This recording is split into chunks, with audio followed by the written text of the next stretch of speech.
kembali di Sindo Malam. Pemirsa, dalam upaya menggenjot penerimaan negara bukan pajak, pemerintah dan DPR terus memutar otak untuk mencari objek baru. Usulan pun terlontar, salah satunya dengan menjadikan kasino sebagai objek baru PNBP. Mau komentar, biasanya kalau itu nggak boleh turun. Hal ini dilontarkan anggota Komisi 11 DPR RI dari fraksi Golkar, Galih Kartasasmita, saat rapat kerja dengan Dirjen Anggaran Kementerian Keuangan pada Kamis lalu. Galih menyebut pemerintah bisa mempertimbangkan untuk menjadikan kasino sebagai objek baru PNBP. Usulan dilontarkan Galih dengan berkaca pada Uni Emirat Arab yang membuka kasino sebagai sumber pendapatan baru negara agar selamanya tidak bergantung pada sumber daya alam saja. Selain UEA, pengenaan kasino sebagai objek baru PNBP juga telah dilakukan oleh pemerintah negara-negara tetangga seperti Malaysia dan Singapura. Bukannya mau apa-apa, tapi UAE kemarin udah mau jalanin kasino, Pak. Coba negara Arab menjalanin kasino itu kan maksudnya mereka out of the box banget gitu ininya, apanya lembaga dan KL-nya lainnya kan out of the box. Nah, kita juga pasti punya tuh out of the box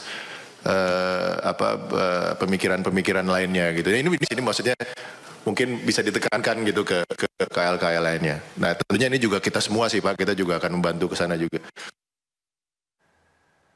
Informasi lain pemirsa, kasus keracunan makan bergizi gratis terjadi di sejumlah daerah. Dan berikut data keracunan MBG yang terjadi di sejumlah daerah.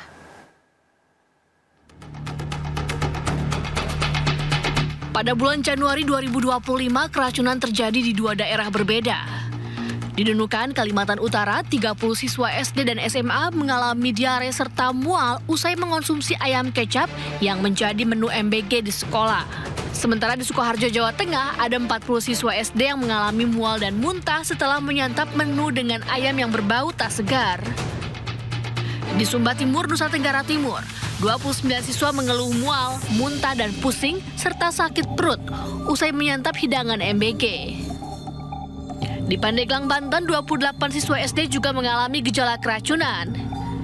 Di Takalar, Sulawesi Selatan, 12 siswa di 3 sekolah dasar mengalami mual, muntah, dan pusing usai menyantap menu MBG. Kasus paling banyak terjadi pada bulan April. 60 siswa SD di Batang, Jawa Tengah alami mual dan sakit perut. Kasus paling banyak terjadi di Jawa Barat, 165 siswa SMP dan SMA alami gejala keracunan. Di Bombana, Sulawesi Tenggara, 60 siswa alami gejala keracunan usai mencium bau tak sedap dari paket MBG. 342 siswa SMP di Kota Bandung keracunan setelah mengonsumsi paket MBG.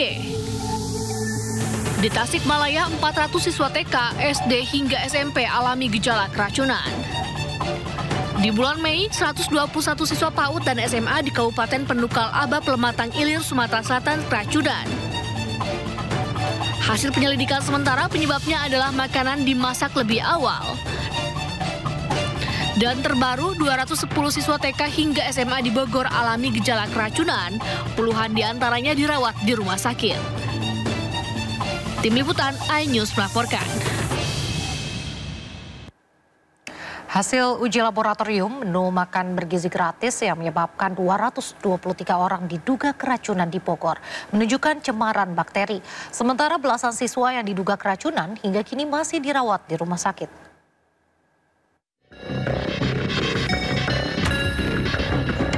Pemerintah Kota Bogor membeberkan hasil uji laboratorium kesehatan daerah atas sampel menu makanan bergizi gratis yang diduga membuat ratusan siswa keracunan. Hasilnya, ditemukan bakteri jenis Salmonella dan E. coli dari telur ceplok berbumbu dan tumis tahu toge. Diduga kuat, dua bakteri ini menjadi penyebab ratusan korban yang terdiri dari siswa dan guru di Bogor mengalami keracunan. Pemerintah Kota Bogor pun memperlakukan status kejadian luar biasa atau KLB di wilayah terdampak. Ya, kalau kami kan bukan dalam konteks subordinasi atau kelembagaan yang setara ya, dan oleh SPPG agar hal-hal seperti ini bisa kita cegah sebelumnya. Ya, misalnya apa ya tadi, misalnya kita bikin program-program pengawasan bahan bakunya ya. Total 223 orang yang terdiri dari siswa dan guru mengalami keracunan usai menyantap menu MBG Selasa lalu. Mereka berasal dari sejumlah sekolah, mulai dari TK, SD, SMP, dan SMA di Kota Bogor. Dari Bogor, Jawa Barat, Andi Firmansyah, iNews melaporkan. Sementara itu, Kepala Badan Gizi Nasional, Dadan Hindayana, akan mengevaluasi pelaksanaan makan bergizi gratis secara menyeluruh. Pihaknya akan melakukan pelatihan rutin dan penyegaran terhadap seluruh satuan pelayanan pemenuhan gizi atau SPPG. Dari kejadian di Cianjur, kemudian di Bandung, di Tasikmalaya, dan Bogor. Ini adalah SPPG yang sudah mulai beroperasi dari Januari. Kan awalnya kami berpikir yang barulah yang akan seperti ini karena kurangnya pengalaman. Tapi dari kejadian ini justru yang sudah lama. Nah, oleh sebab itu kami melihat bahwa setelah 3 bulan kami harus melakukan penyegaran ulang kepada para penjamah makanan. Jadi kami akan melakukan pelatihan rutin terkait dengan peningkatan kualitas makanan, pemilihan bahan baku dan sebagainya, dan sebagainya. Jadi itu langkah-langkah yang kami akan lakukan, dan kami sudah minta kepada SPPG sekarang sudah mulai meningkatkan lagi kewaspadaan, peningkatan fasilitas, dan juga kita lakukan penyegaran. Pemirsa, sebuah video mediasi antara sejumlah pengusaha lokal yang diduga mengancam dan mengintimidasi pengusaha asing agar dilibatkan pada pembangunan proyek strategis nasional viral di media sosial. Sementara itu, Polres Cilegon akan menindak tegas ormas maupun LSM hingga oknum yang melakukan aksi premanisme. Harus jelas tanpa ada lelang. 5 triliun untuk Kadin, 3 triliun untuk Kadin tanpa ada lelang. Bagi. Selesai.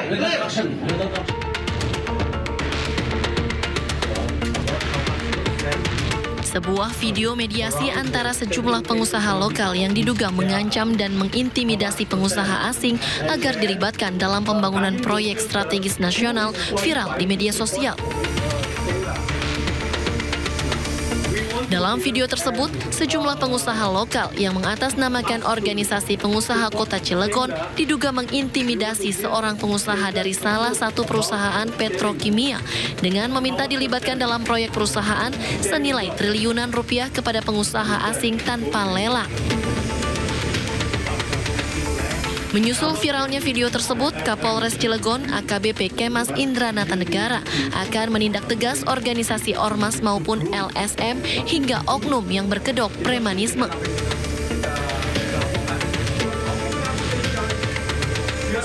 Berkaitan dengan premanisme ini, Polres Cilegon berkomitmen sesuai dengan perintah Pak Kapolri dan Pak Kapolda Banten, kita tindak tegas ormas-ormas yang berkedok premanisme, kemudian juga LSM juga, oknum-oknum yang berkedok premanisme, itu juga kita tindak tegas apabila ada di wilayah hukum Polres Cilegon.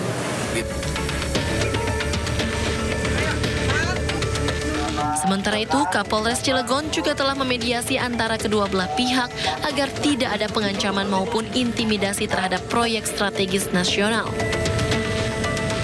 Dari Cilegon, Banten, Iskandar Nasution, iNews melaporkan. Pemirsa, aksi premanisme di beberapa daerah membuat resah warga. Pemerintah pun membentuk Satgas Premanisme untuk menjaga keamanan warga.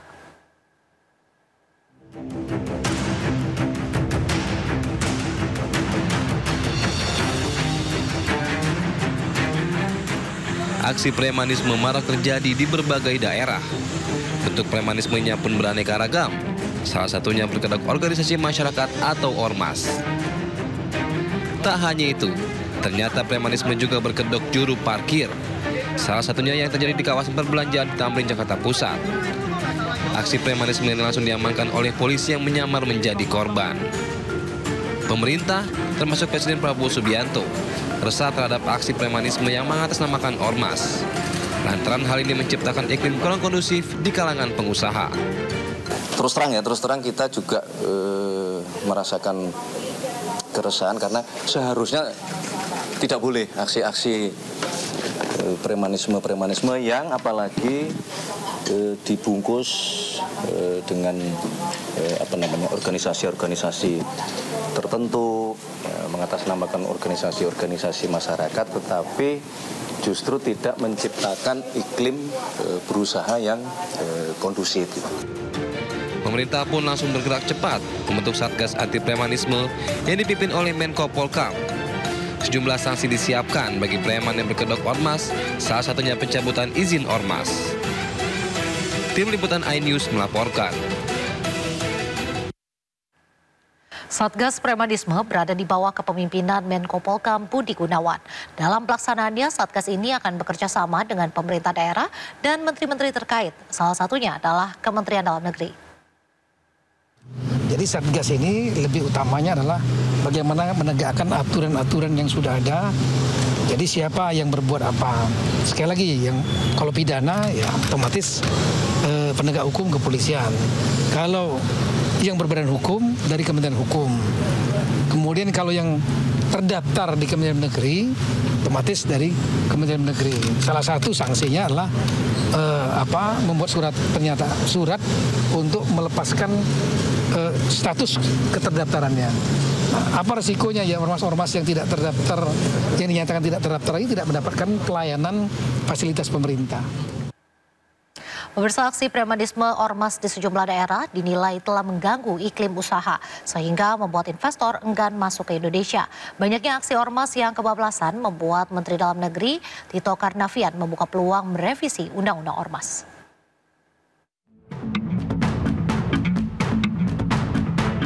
Buntut arogansi dan premanisme ormas di sejumlah wilayah, muncul wacana merevisi Undang-Undang Nomor 17 Tahun 2013 tentang organisasi kemasyarakatan.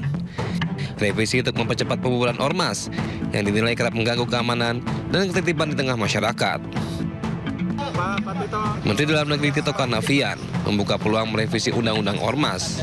Menurut Tito, banyak peristiwa ormas yang kebablasan sehingga harus ada pengawasan dan audit keuangan yang ketat.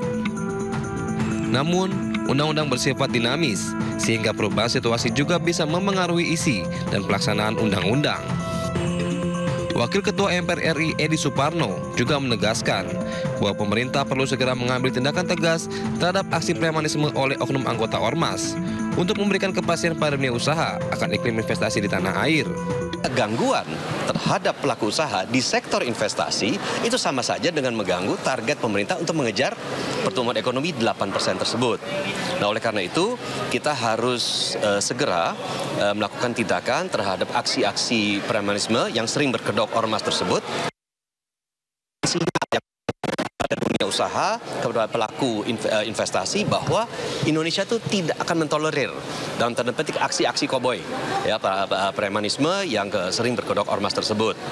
Nah, selain itu juga terakhir saya juga ingin menyambut dengan gembira pernyataan dari Mendagri yang menyatakan bahwa beliau siap untuk melakukan evaluasi terhadap undang-undang ormas ya untuk memperkuat aspek pengawasannya. Saya menyambut gembira meskipun saya rasa jika penegakan hukum dilakukan secara kuat dan konsekuen ya perubahan legislasi itu mungkin tidak perlu. Yang penting di lapangan pengawasan dan penegakan hukumnya itu bisa dilaksanakan secara konsekuen. Lancarnya investasi dipengaruhi dua syarat utama, yakni jaminan keamanan dan kepastian hukum. Tim Liputan iNews melaporkan.